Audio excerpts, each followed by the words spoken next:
Please like and subscribe.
Well, here we are. I turned down here at the next block. Thanks, mister. I'll get off there.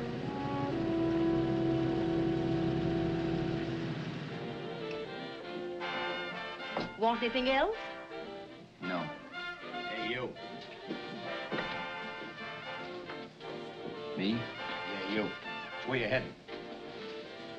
East. Too bad. I thought if you was heading north, I might be able to help you out. I'm pushing to Salt Lake, and I don't like to ride it alone at night. I'm one of those guys that got to talk or I fall asleep. Oh. Sure, no. My partner, he's got Lou to keep him company, but I ain't got nobody at all. Where you coming from? West. Yeah, sure, I know, but where, L.A.? Maybe. I got a cousin out in L.A. You don't say. Yeah, he's been out. You're not much of a talker, are you? My mother taught me never to speak to strangers. Oh, a wise guy. So what? Okay, don't get sore. Just trying to be sociable, that's all. Hey, Glamorous. You change for a dime, will you?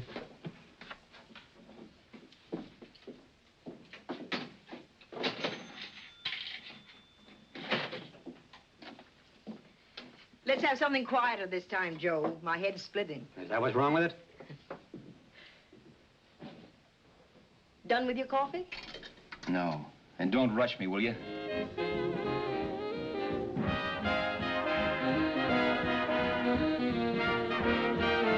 Hey, turn that off. Will you turn that thing off? What's eating you now? Yeah, what's eating you? That music, it stinks. Oh, you don't like it, huh? No, turn it off. Oh, wait a minute, pal. That was my nickel, see? This is a free country. And I play whatever I want to. Okay. Sure, and if you don't like it, you don't have to listen to it. And you can leave here anytime you want to.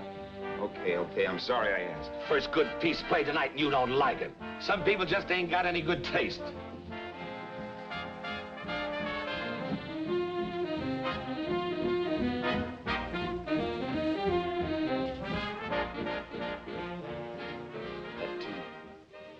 That tune. Why was there always that rotten tune? Following me around, beating in my head, never letting up. Did you ever want to forget anything? Did you ever want to cut away a piece of your memory or blot it out? You can't, you know. No matter how hard you try. You can change the scenery, but sooner or later you'll get a whiff of perfume or somebody will say a certain phrase or maybe hum something. Then you're licked again. I can't believe that you're in love with me. I used to love that song once. So did the customers back in the old Break of Dawn club in New York. I can't remember a night when I didn't get at least 3 requests for it. Sue, she was always selling it too. Those were the days.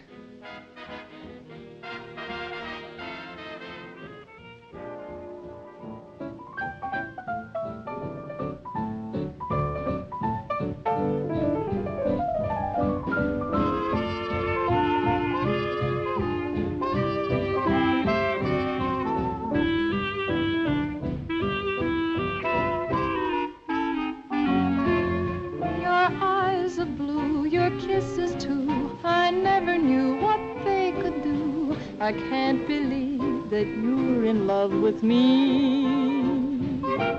You're telling everyone you know that I'm on your mind each place you go. They can't believe that you're in love with me. I have always placed you far above me. I just can't imagine that you love me. And after all is said and done, to think that I'm the lucky one, I can't believe that you're in love with me.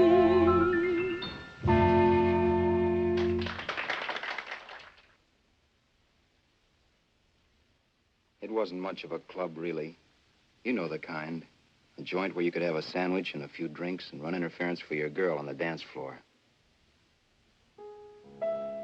I pounded the piano in there every night from 8 until the place closed up, which usually meant 4 in the morning. A good job as jobs went in those days.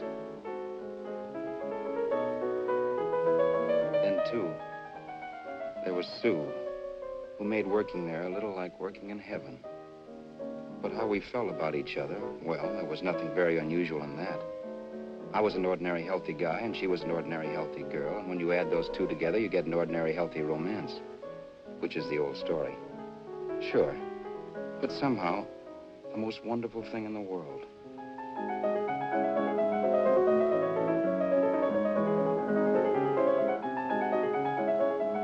All in all, I was a pretty lucky guy.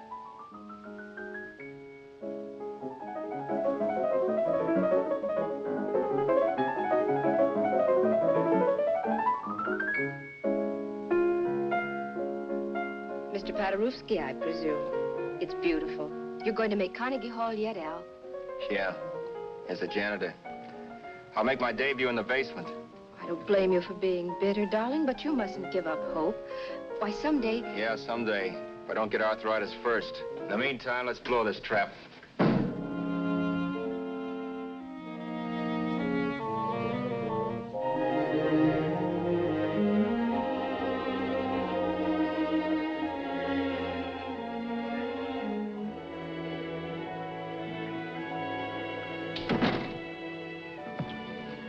Like to get something to eat, hon? Oh, I don't think so, Al. I lose my appetite working in this flea bag. Let's go home. Okay. I can't stand much more of that dump. Did you see that drunk tonight trying to paw me? No, what drunk? Does it matter what drunk? Say, what's the matter with you tonight, darling? That's the 3rd time you started to tell me something and then stopped. We shouldn't have any secrets from each other, Sue. Next week, we're going to make with the ring and the license. You and me will be a team. Yes, that's right. In the Bush League. I don't get you. We've been struck out. It's a funny way to talk, darling. Don't you want to marry me? Al, look, I love you. You know I do, and I want to marry you. But? But not now. Only after we've made good. Sunday, I'm going away. Oh, I know you'll think it's silly. That's why I hesitated to tell you. But I'm going to California. I want to try my luck in Hollywood. That's the most stupid thing I ever heard of. Don't you know millions of people go out there every year and wind up polishing cuspidors? I thought you had better sense. You sound as if you don't think I have any talent. That has nothing to do with it. I'll make out all right. Maybe. But what about me? Doesn't it mean anything to you that you're busting up all our plans? We may not see each other for years? It won't be that long. I thought you loved me. I do. You know I do. Well, here we are. Al. Al, why can't you see my side of it? I'm young. We both are, and we've got all the time in the world to settle down. Really, darling, what I'm doing is the only sane thing to do. I hate the thought of being so far away from you, but we'll be together again someday. Maybe you'll decide to come out too later on. So long. Al, aren't you going to kiss me goodnight? Sure, why not? Good night.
Say, Roberts, you hit the jackpot this time.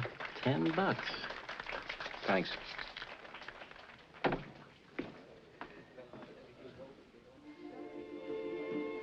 So when this drunk handed me a 10 spot after a request, I couldn't get very excited. What was it, I asked myself? A piece of paper crawling with germs. Couldn't buy anything I wanted. It couldn't... Then I thought of something.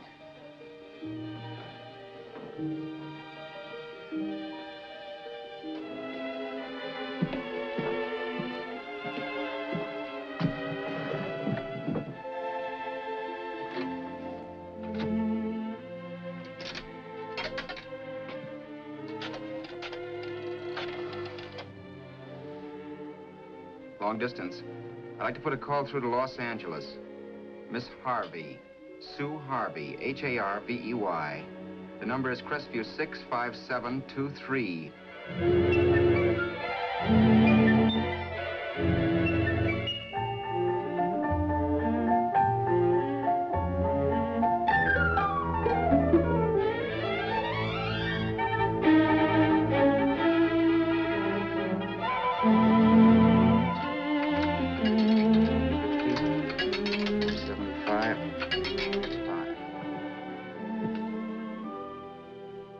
Hello, Sue?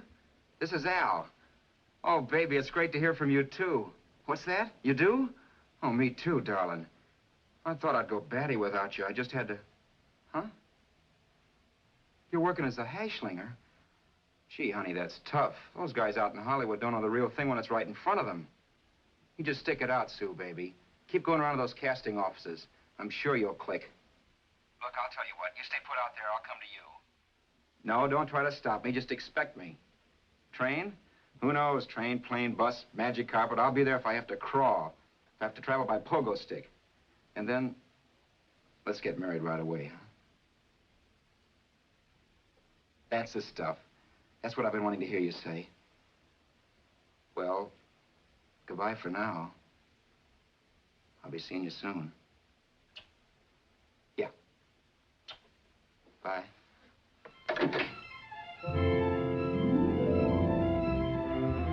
The only way I could cross country was to thumb rides. For even after hawking everything, I only had enough money to eat. Money. You know what that is. It's the stuff you never have enough of. Little green things with George Washington's picture that men slave for. commit crimes for, die for. It's the stuff that has caused more trouble in the world than anything else we ever invented. Simply because there's too little of it. At least I had too little of it. So it was me for the thumb.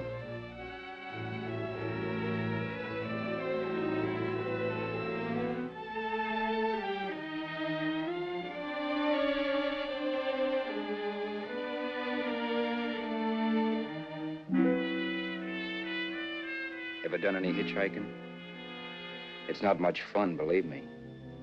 Oh, yeah, I know all about how it's an education, how you get to meet a lot of people and all that. But me, from now on, I'll take my education in college or in PS 62, or I'll send $1.98 in stamps for 10 easy lessons.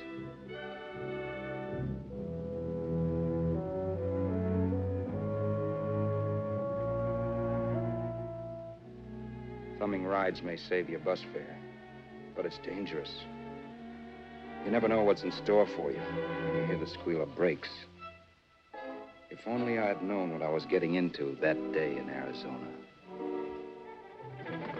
Here, throw that in the back seat. Okay, let's go. Make sure that door's closed.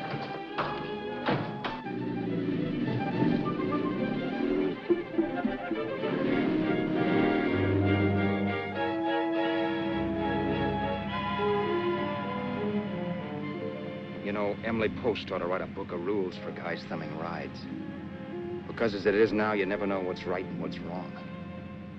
We rode along for a little while, neither one of us saying anything. I was glad of that. I never know what to say to strange people driving cars. Then, too, you can never tell if a guy wants to talk. A lot of rides have been cut short because of a big mouth. So I kept my mouth shut until he started opening up. Hand me that little box in the compartment, will you, pal? Hold the wheel, will you?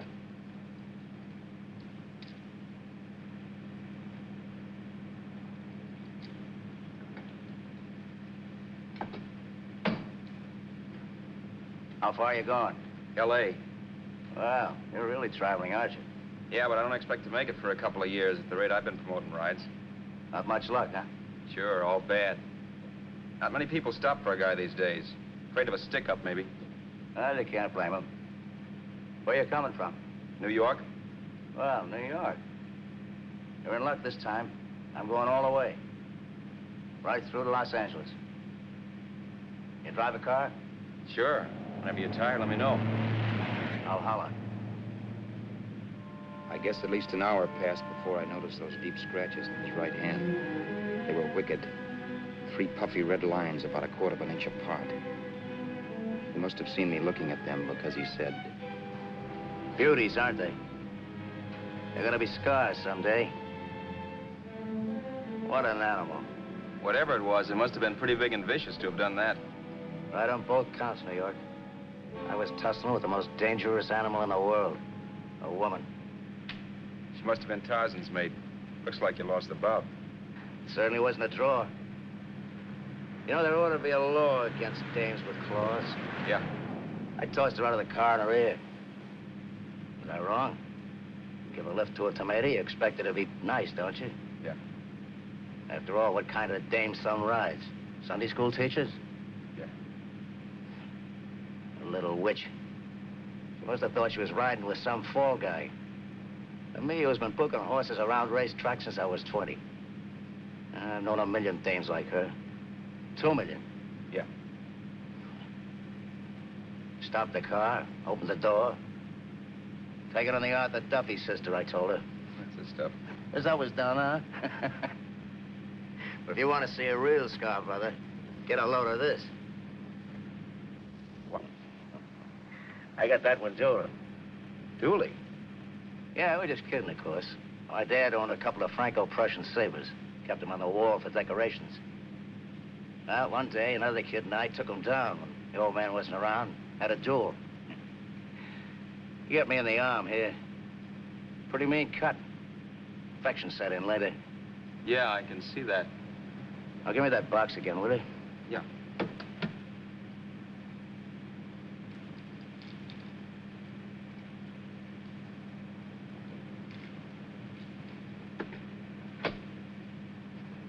pain made me lose my head, I guess.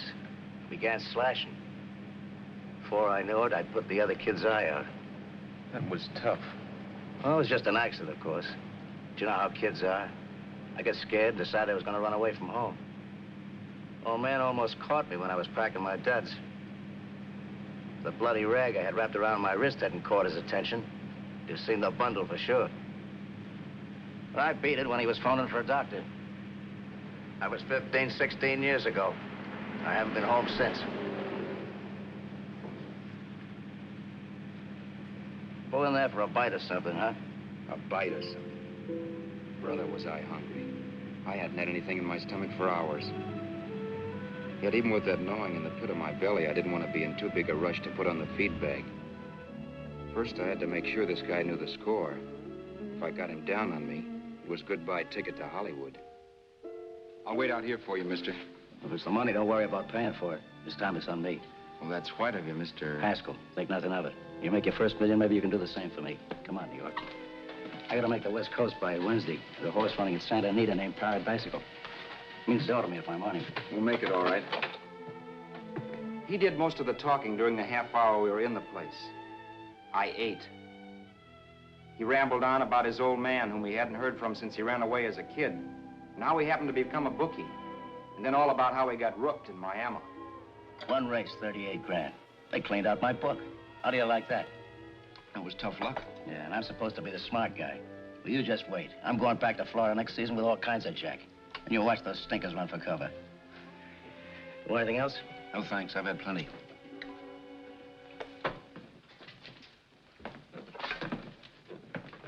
That check there, sister? Oh, just a minute. Your change, sir. Keep it, sister. Oh, thank you, sir. Call again. I'll be waiting outside for you when you finish work. Sharp check, huh?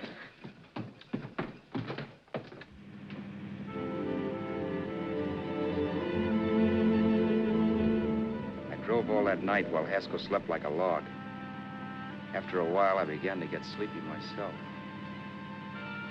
I was happy, though. Soon I'd be with Sue again.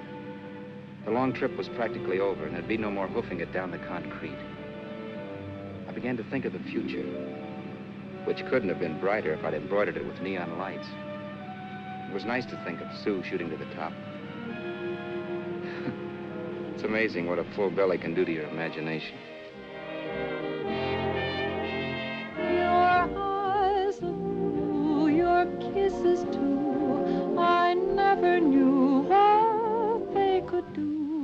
I can't believe that you're in love with me. You're telling everyone you know I'm on your mind each place you go. I can't believe that you're in love with me.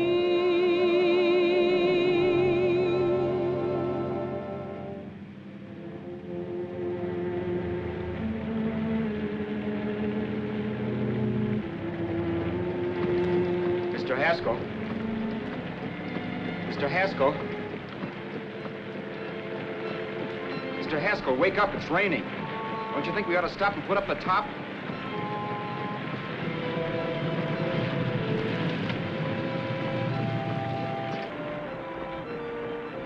Mr. Haskell, I'm going to put up the top.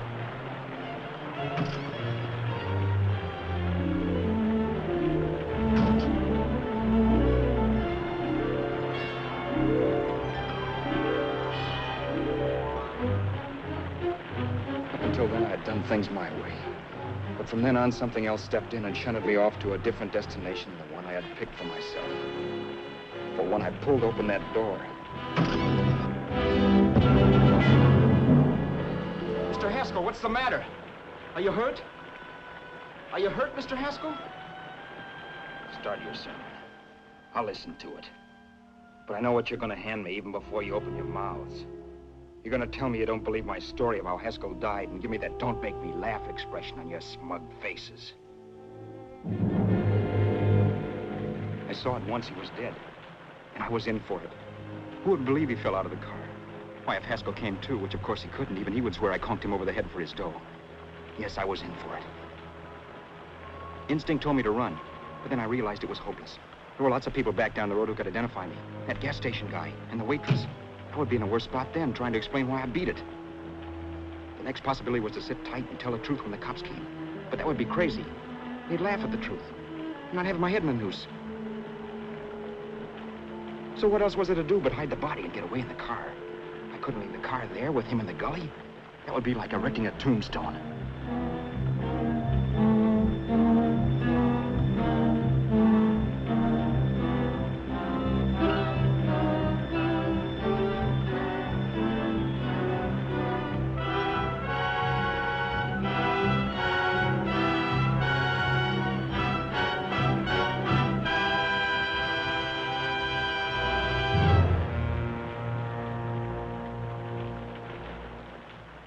My idea was to cover him with brush, not to rob him.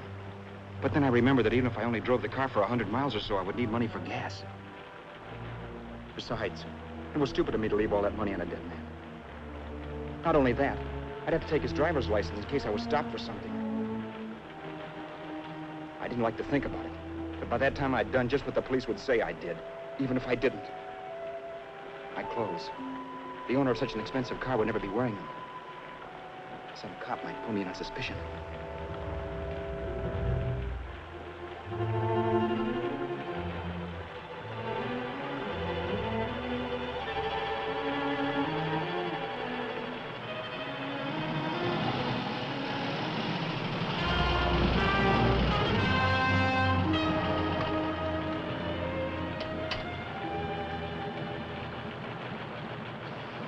Hey, you, this your car?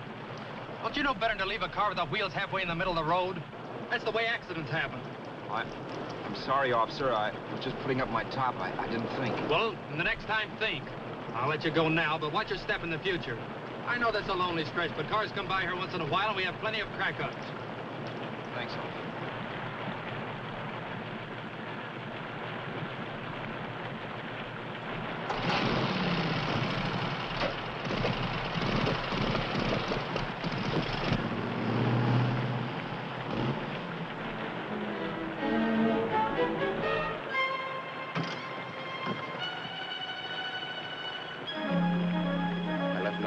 To give me away as Roberts. If they found a dead man in the gully now, it would be me.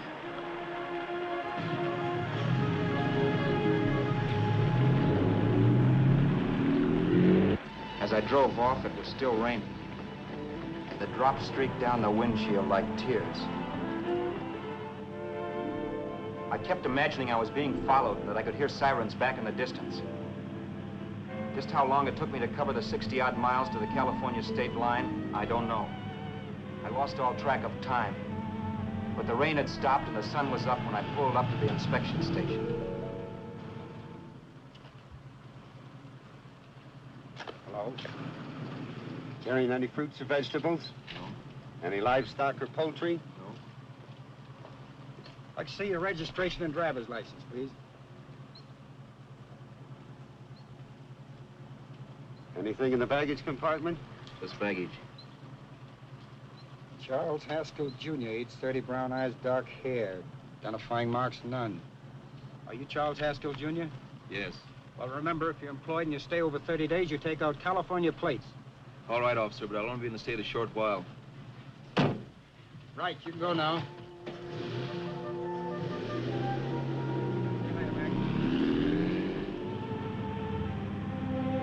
Drive any farther without some sleep. Cops or no cops. I knew I had to hit the hay and hit it hard. I was dead tired.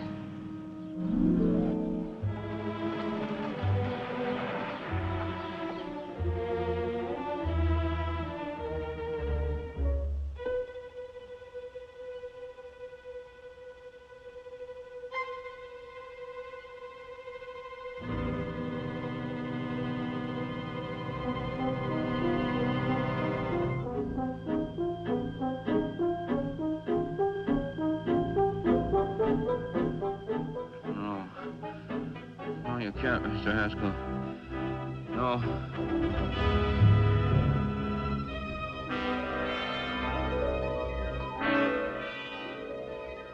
Haskell. You can't die. Don't think I did it. No, Mr. Haskell. No. No.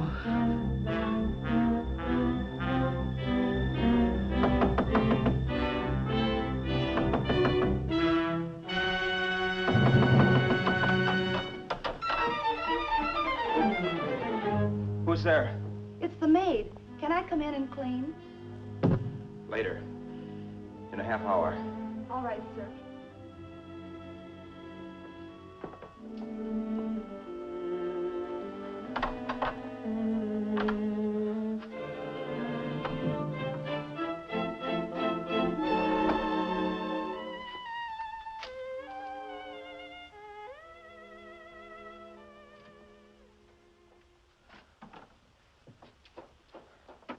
There was no time to lose.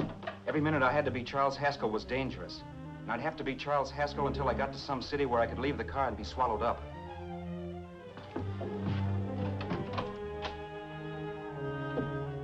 That meant driving the car as far as San Bernardino, maybe even to Los Angeles. In a little town, I might be noticed, but in a city, I should be safe enough. Then, after I ditched the car, I could go on to Sue. But those 5 minutes at the state line made me realize it might be a good idea to find out a little bit about Mr. Haskell. Then, if anybody asked me questions, I could give the right answers. The first thing I found out was that I had $768. This was a lot of jack, but believe me, it was the kind of money I'd rather not have.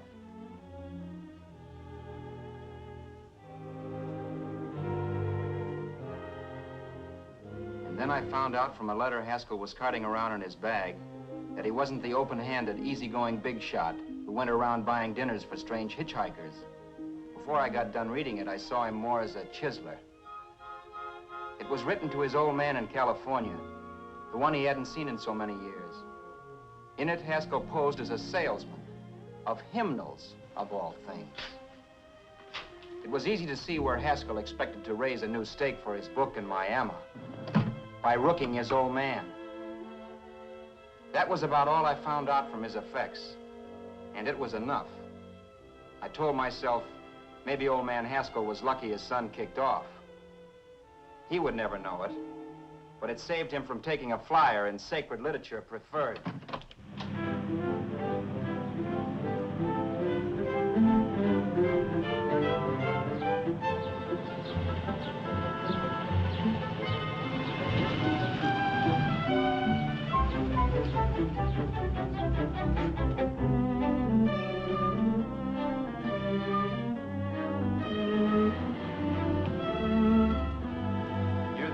At Desert Center, I pulled up for water. There was a woman. Hey, you! Come on if you want to ride.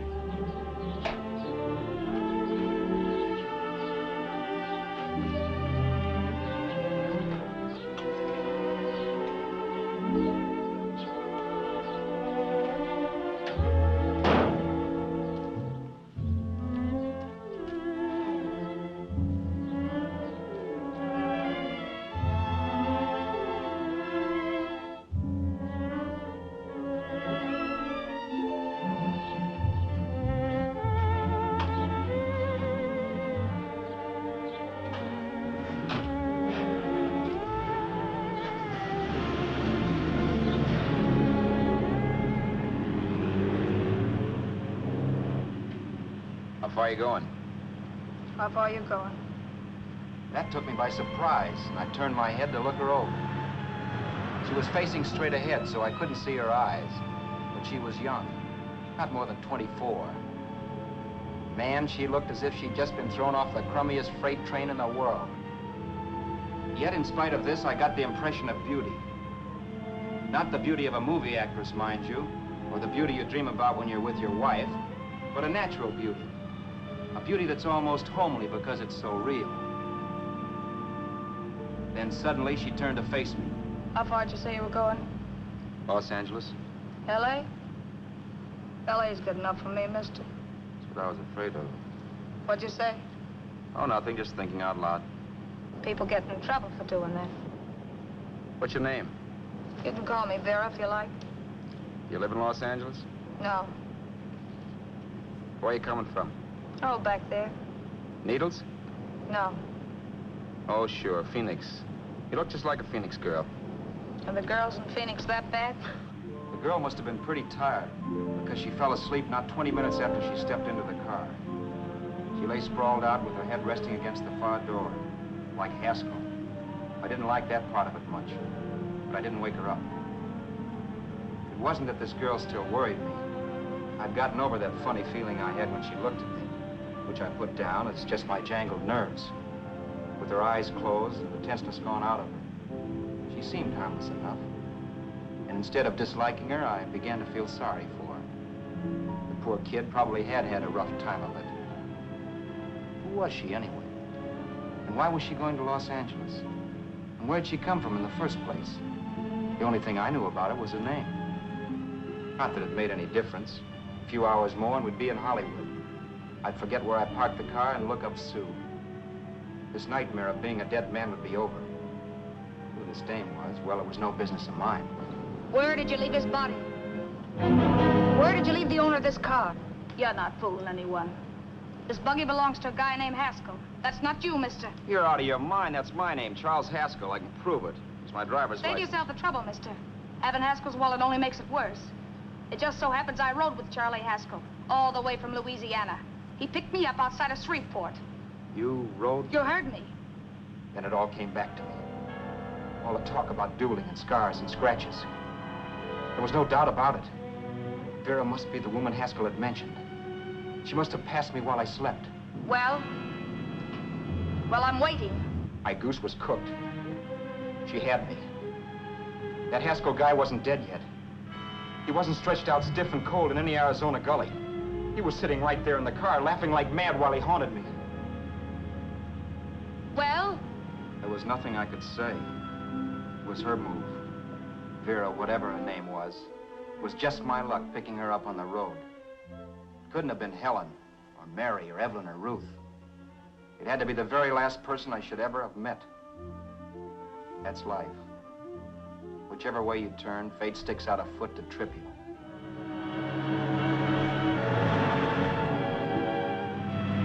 I told her everything, but she didn't believe my story. I should have saved my breath. That's the greatest cock and bull story I ever heard. So he fell out of his car. Say, who do you think you're talking to, a hick? Listen, mister, I've been around, and I know a wrong guy when I see one. What'd you do, kiss him with a wrench? Now, wait a minute. What I told you was true. You see, that's why I had to do it. You think I killed him. Well, the cops would have thought so, too. Yeah, well, maybe they still think so. What makes you so sure I'll shut up about this? Vera, I'm innocent. Give me a break, will you? It won't do me any good having you pinched. The cops are no friends of mine. Now, if there was a reward, but there isn't. Thanks. Don't thank me yet. I'm not through with you by a long shot. Let's see that roll.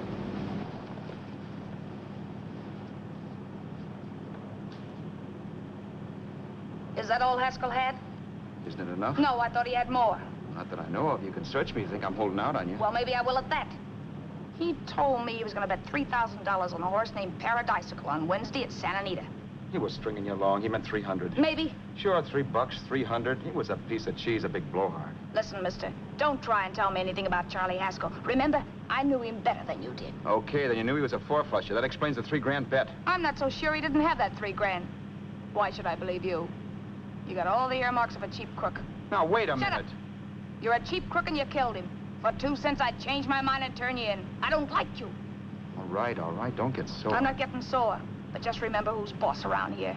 If you shut up and don't give me any arguments, you'll have nothing to worry about. But if you act wise, well, mister, you'll pop into jail so fast it'll give you the bends. I'm not arguing. Well, see that you don't. You know, as crooked as you look, I'd hate to see a fella as young as you wind up sniffing that perfume that Arizona hands out free to murderers. I'm not a murderer. Of course you're not. Haskell knocked his own head off. He fell, that's how it happened, just like I told you. Sure, and then he made you a present of his belongings. I explained why I had to do skip that. it. Doesn't make a difference one way or another. I'm not a mourner. I liked Haskell even less than I like you. Yeah, I saw what you did to him. What do you mean? Those scratches on his wrist. Sure, I scratched him. I'll say you did. So your idea was to drive the car a little way, maybe into San Bernardino, and then leave it. You weren't gonna sell it? Sell it? You think I'm crazy? Somebody else's car? See, all I want to do is leave it somewhere and forget I ever saw it. Not only don't you have any scruples, you don't have any brains. I don't get you. Maybe it's a good thing you met me. You'd have got yourself caught, sure. Why, you dope. Don't you know a deserted automobile always rates an investigation? Huh? Look, the cops find a car. Then they get curious. They wonder where the owner is. So, all right, they don't trace Haskell. They trace you. I never thought of that. The only safe way to get rid of the car is to sell it to a dealer. Get it registered under a new name. Say, stop at the next store. I want to get a bottle and do some shopping before we hit L.A. Okay. As soon as we find a place, I'll drop you off and pick you up later. Nothing doing. You're coming in, too. From now on, you and I are like the Siamese twins. Have it your way, but I don't get the point. The point is, I don't want you to get lost. I'm not going to beat it if that's what you're afraid of. I'll say you're not. Well, I'm going to see that you sell this car so you don't get caught. Thanks. Of course, your interest wouldn't be financial, would it? You wouldn't want a small percentage of the profits. Well, now that you insist, how can I refuse? 100% will do. Fine. I'm relieved. I thought for a moment you were going to take it all. I don't want to be a hog. A few hours later, we were in Hollywood. I was recognizing places Sue had written about. It struck me that far from being at the end of the trip, there was a greater distance between Sue and me than when I started out. Vera wasn't kidding with that Siamese twins crack. She rented a little apartment as Mrs. Charles Haskell. When I objected to this, she explained that it was on account of the car. A dealer might think something was funny if he called and found we were using different names.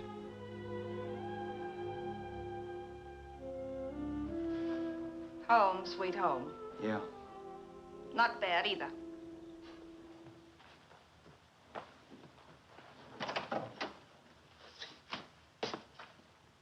In case there's any doubt in your mind, I'll take the bedroom.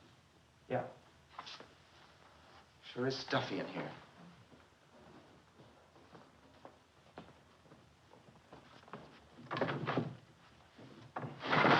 Keep the window shut.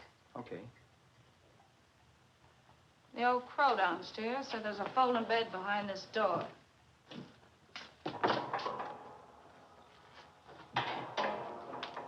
You know how to work it? I invented it. Some joint. One can't have everything.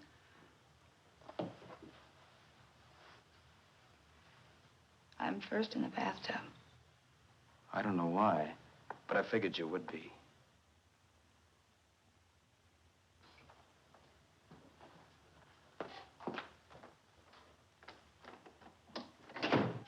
Boy, oh boy.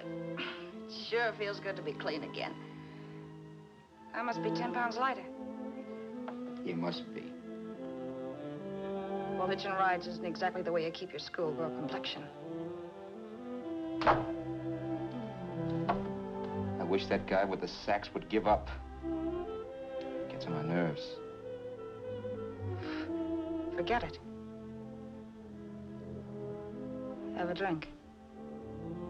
Aren't you afraid I might take you up on it? If I didn't want to give you a drink, I wouldn't have offered it. Why be a sorehead, Roberts? You got yourself into this thing. You should be grateful I'm not turning you in. Why, if I wasn't regular, you'd be in the pen this minute, being photographed, fingerprinted, and being pushed around by the cops. So cheer up. Get rid of that long puss. Or is your conscience bothering you?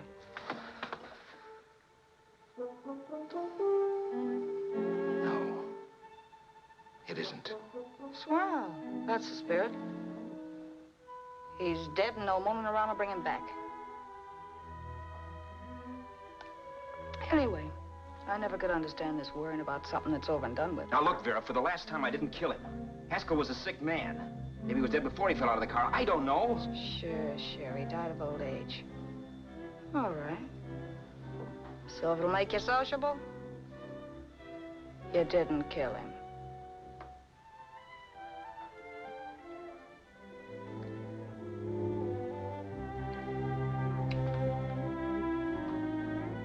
Thanks.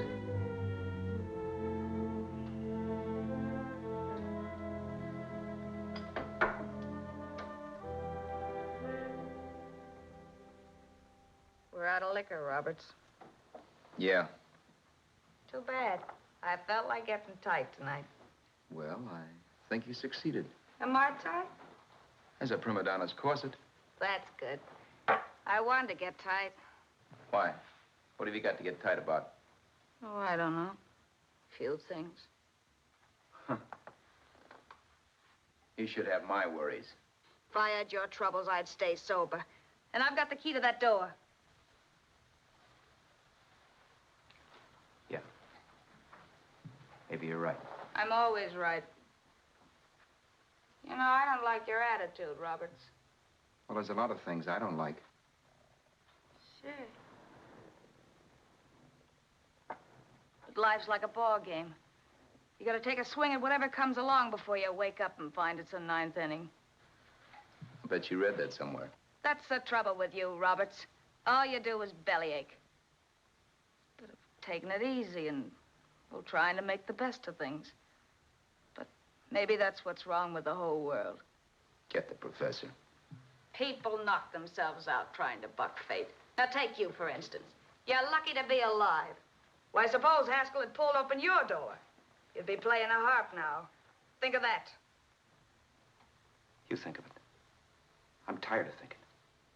There's plenty of people dying this minute. I would give anything to trade places with you. I know what I'm talking about. I'm not so sure. At least they know they're done for. They don't have to sweat blood wondering if they are. Your philosophy stinks, pal. We all know we're going to kick off someday. It's only a question of when. But what's got us on this subject anyway? We'll be discussing politics next. Yeah. Where'd you hide the butts? On the table, sucker.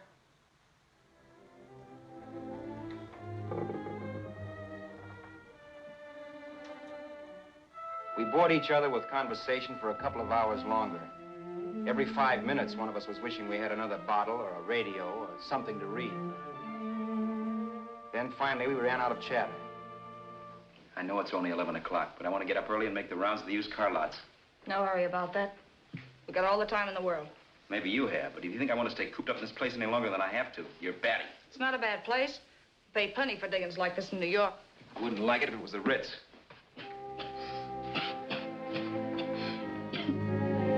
Rotten liquor. You got a mean cough. Ought to do something about it. I'll be all right. That's what Camille said. Who? Nobody you know. Wasn't that the dame that died of consumption? Yeah. Wouldn't it be a break for you if I did kick off? You'd be free with all Haskell's dough and car. I don't want to see anybody die. Not even me. Especially not you. One person died of me. If you did, well, that's all I need. You don't like me, do you, Roberts? Like you. I love you. My favorite sport is being kept prisoner. After we sell the car, you can go to blazes for all I care, but not until then.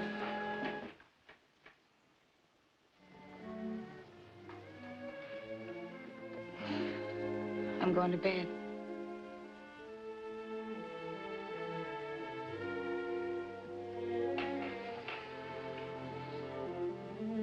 Good night, Roberts.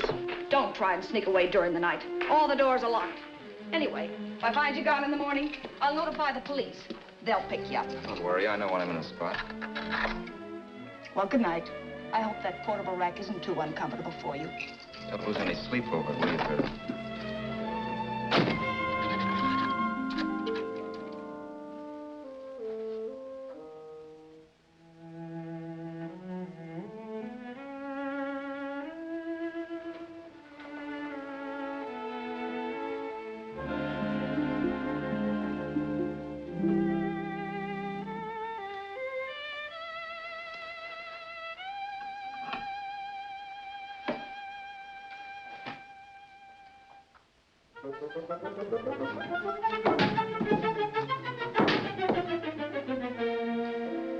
Crestview.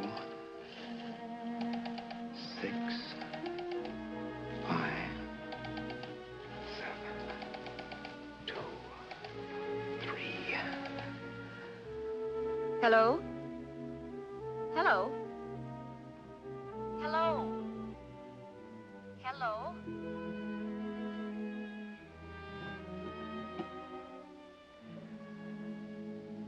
No. Not yet, darling. Tomorrow. Maybe. If this were fiction, I would fall in love with Vera, marry her, and make a respectable woman of her. Or else she'd make some supreme Class A sacrifice for me and die. Sue and I would bawl a little over her grave and make some crack about there's good in all of us. But Vera, unfortunately, was just as rotten in the morning as she'd been the night before. All right, I'm coming. Look, Vera, it's almost noon. So what? The dealers will be there all day. I'll be there all year, too, but that doesn't mean I'm going to wait that long. Shut up. You're making noises like a husband. Well, do I rate a whistle? You sure do, but let's go. Let's go, let's go. I spent $85 and 2 hours preparing bait, and all you can say is let's go. Come on.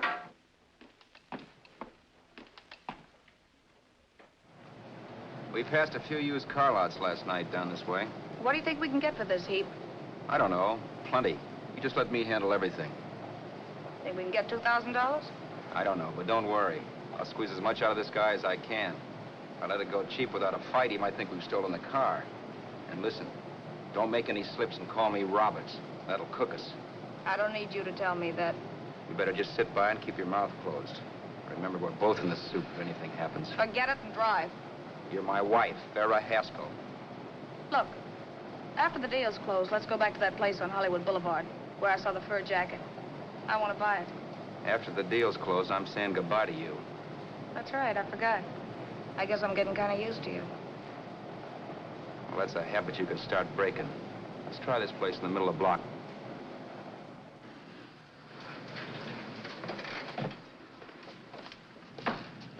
Good afternoon. What can I do for you? We're interested in selling a car. If the price is right. Well, if it's in good mechanical condition, it should blue book for about $1,600. Tony, take a look at this motor. 1,600. Are you kidding?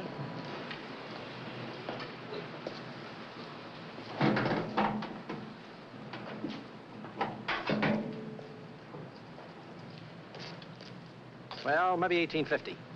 Before I let it go for $1,850, I'll wreck it and collect the insurance first.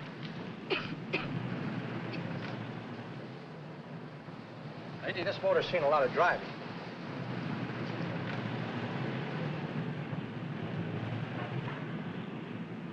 While the mechanic inspected the car, we haggled. At last, when we were all worn out, we hit a compromise. His price. Okay, it's a deal. All right, come in, we'll sign the papers. I have the ownership papers right here with me. Look, Vera, in the meantime, will you clean out the dash compartment? There may be some stuff in it. All right, darling. 1,850 bucks. That dirty crook.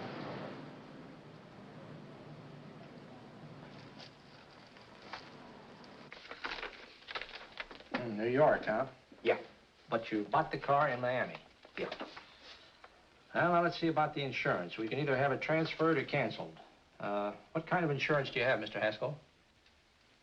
Well, aren't all the papers there? I don't see any. Surely you know what type of insurance you carry in the car. The name of the company? Yeah, but, Well, if you'll just tell me the name of the company, I'd be very glad to take care of all the details. well, Did you sign the papers yet? not yet. Well, don't. We're not selling the car. Well, wait a minute, Miss Haskell. Come on, darling. What's the matter? You changed your mind? Yes, I'm sorry. I guess I have. But, Vera... Let's go.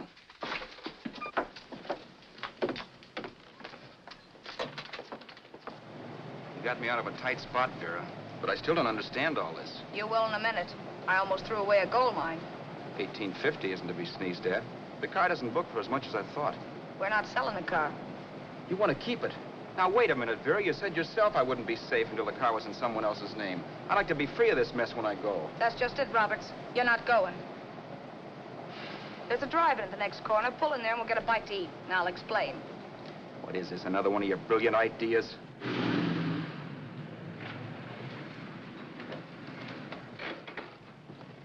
Hello. May I take your order? Make mine a ham sandwich and coffee. And for you, sir?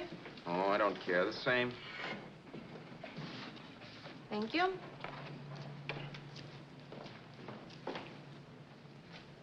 Get this, Vera. I've been pretty patient so far. I've done everything you asked me to do, but no more. Shut up. You've taken Haskell's money. You can have the dough we get from selling the car, but you're not going to keep me a prisoner. It's a good thing I bought the paper. Take a look at that. Vera, I'm in no mood. Read that.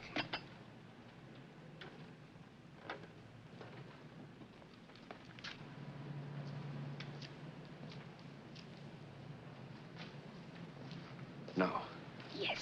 No, I won't do it. Yes, you will. You think I'm crazy? It's impossible, I tell you. Excuse me.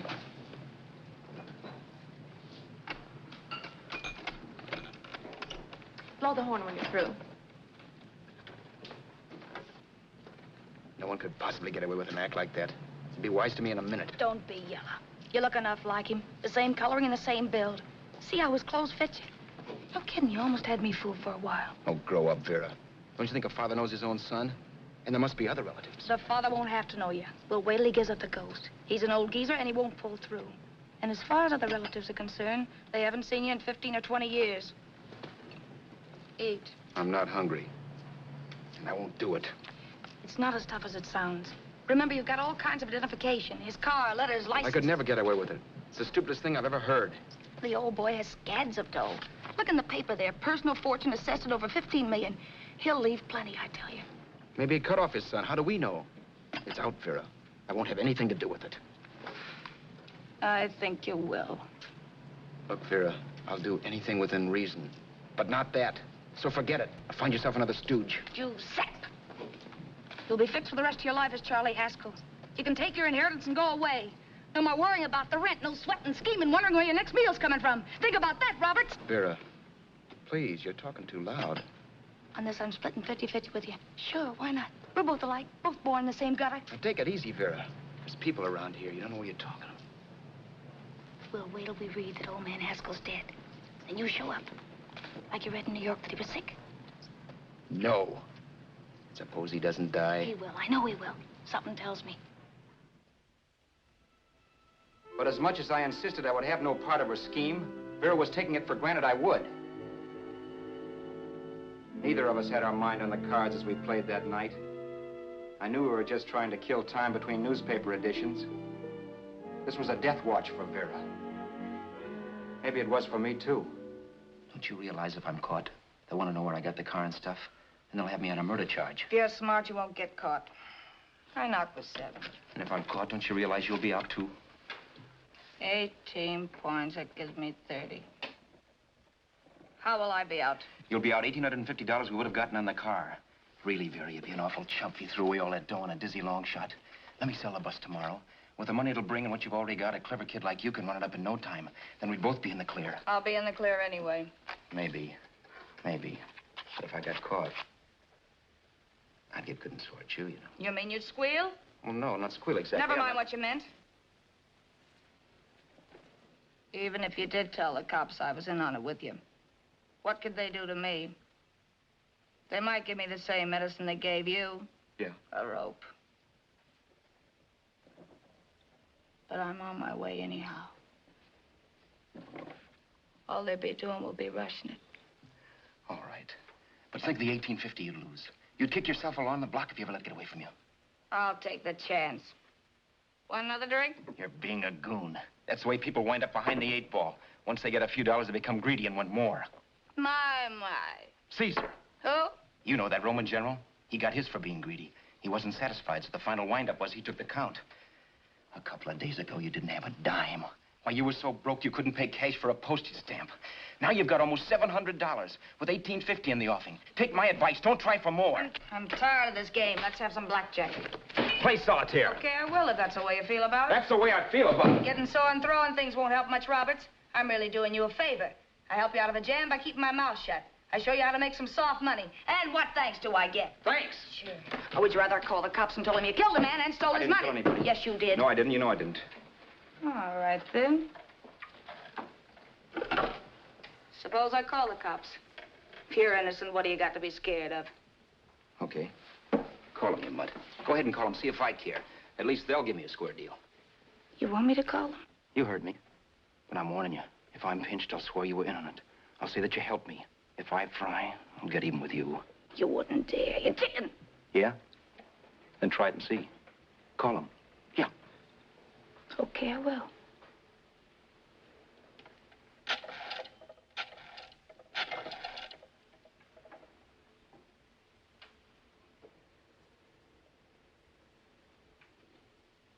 Information? I want the number of the Hollywood police station. Okay, I got it. Thanks. Wait a minute, Vera. You wouldn't do that. Wouldn't I? Give me that and I'll show you if I would. Take it easy now. Let's talk this over. This was early in the evening, and the conversation, while hectic, was at least pitched low. But as the minutes passed, and more obstacles to her plan popped into my head, the air got blue. Each word coming from our lips cracked like a whip. I reminded her that as Charles Haskell, I didn't even know my mother's name, where I'd gone to school, the name of my best friend, whether I had an Aunt Emma or not, my religion, and if I'd ever owned a dog. I didn't even know what my middle initial stood for. I also pointed out that the real Haskell had a scar on his forearm. His people never saw that scar. He told me he ran away right after putting out the kid's eye. Yeah, but his father knew he was cut. It'd have to be some kind of a mark. So what? The old man's dead, or will be. I hope by tomorrow morning's papers. Anyway, you could cut yourself a little, couldn't you? Boy, for that kind of dough, I'd let you cut my leg off. You're drunk and you're crazy mad, Vera. Turn me in if you want to, but I won't get mixed up in this. Besides, how do we know? Haskell was such a phony. Maybe he wasn't the man son at all. Maybe he just dreamed it up. Well, dream it or not, you won't be dreaming when the law taps you on the shoulder.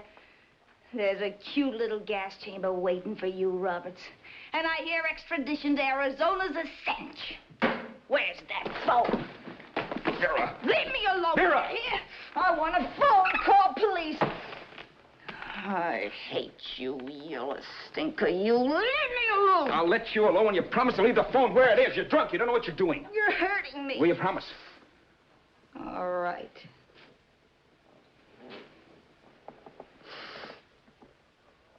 You hurt me. I'm sorry, but... And it's hot in here. Open up a window. It's not hot. Don't tell me. Now, do you do it or do I do it? You're no gentleman, see? Yeah. All right. I'll open up the window. Vera!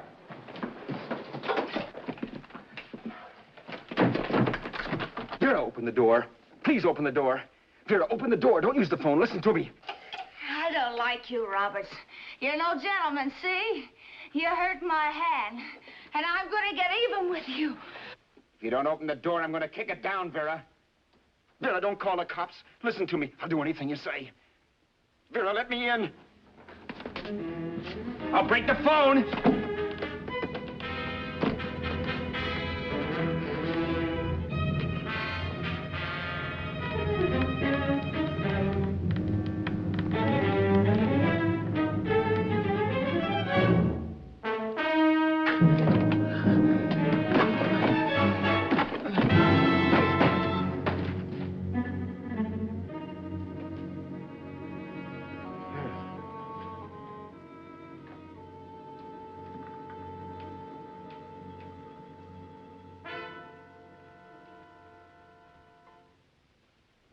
The world is full of skeptics. I know. I'm one myself. In the Haskell business, how many of you would believe he fell out of the car? And now, after killing Vera without really meaning to do it, how many of you would believe it wasn't premeditated? In a jury room, every last man of you would go down shouting that she had me over a barrel and my only out was force. The room was still. So quiet that for a while I wondered if I had suddenly gone deaf. It was pure fear, of course. And I was hysterical. But without making a sound. Vera was dead. And I was her murderer. Murderer. What an awful word that is. But I'd become one. I'd better not get caught. What evidence there was around the place had to be destroyed. And from the looks of things, there was plenty. Looking around the room at things we'd bought was like looking into the faces of 100 people who'd seen us together and who remembered me. This was the kind of testimony I couldn't rub out. No. I could burn clothes and hide bottles for the next 5 years. There'd always be witnesses. The landlady, for one. She could identify me. The car dealer, the waitress in the drive-in, the girl in the dress shop, and that guy in the liquor store.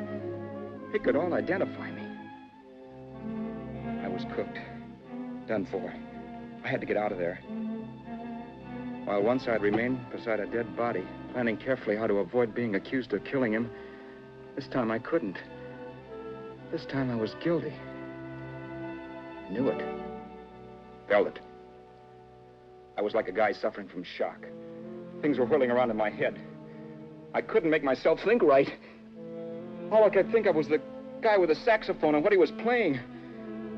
It wasn't a love song anymore. It was a dirge.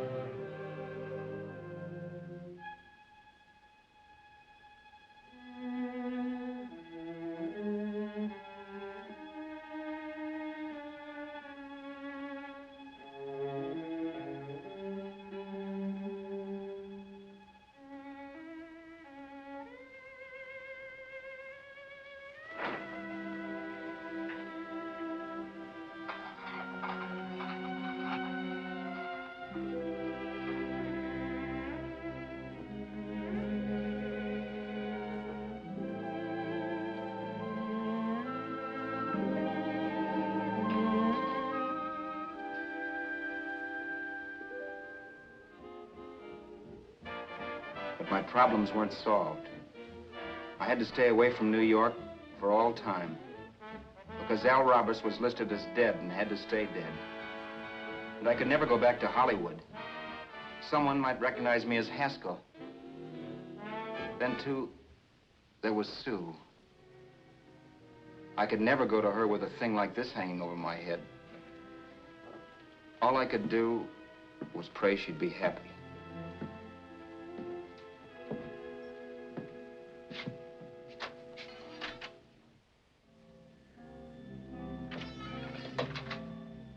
I was in Bakersfield before I read that Vera's body was discovered, and that the police were looking for Haskell in connection with his wife's murder. Isn't that a laugh? Haskell got me into this mess, and Haskell was getting me out of it. The police were searching for a dead man. I keep trying to forget what happened, and wonder what my life might have been if that car of Haskell's hadn't stopped. But one thing I don't have to wonder about. I know. Someday a car will stop to pick me up that I never thumbed.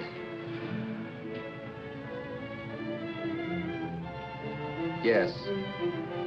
Fate, or some mysterious force, can put the finger on you or me for no good reason at all.